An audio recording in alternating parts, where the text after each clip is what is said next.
કચ્છ જિલ્લાના ગાંધીધામ તાલુકાના કીડાણા ગામે હિસ્ટ્રી સીટર વીરા સુલેમાન નિકમરાના ગેરકાયદેસર દબાણ ઉપર મહાનગરપાલિકા અને બી ડિવિઝન પોલીસે સંયુક્ત કાર્યવાહી કરી હતી. રાજ્ય સરકારની સૂચના અન્વયે ગુનાહિત ઇતિહાસ ધરાવતા તત્વોના ગેરકાયદેસર દબાણો દૂર કરવા આ કાર્યવાહી હાથ ધરવામાં આવી હતી. મહાનગરપાલિકાએ નોટિસ અને યોગ્ય પ્રક્રિયા અનુસરીને આશરે 9,584 ફૂટ દબાણ દૂર કર્યું હતું.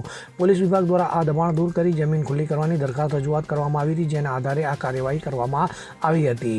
આ સંયુક્ત કામગીરીમાં મહાનગરપાલિકાના નાયબ municipal commissioner Sanjay Kumar Ramanuj, police inspector Gojiya અને દબાણ ઇન્સ્પેક્ટર ગાયત્રી પ્રસાદ જોશી હાજર રહ્યા હતા. તો પૂરતા પોલીસ બંદોબસ્ત સાથે મહાનગરપાલિકાના સંસાધનોનો ઉપયોગ કરીને આ દબાણ હટાવવામાં આવ્યું હતું. તો આરોપી વીરા સુલેમાન નિકમરા સામે ગાંધીધામ પોલીસ મથકે અનેક ફોજદારી ફરિયાદો નોંધાયેલી છે, જે તેના ગુનાહિત ઇતિહાસ દર્શાવે છે.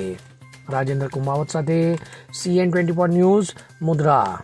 હવે જુઓ દેશ દુનિયાની તમામ ખબરો તમારી આંગળીના ટેરવે. ઉઠાવો મોબાઈલ અને ગૂગલ પ્લે સ્ટોર પરથી ડાઉનલોડ કરો અમારી CN24 ન્યૂઝ મોબાઈલ એપ.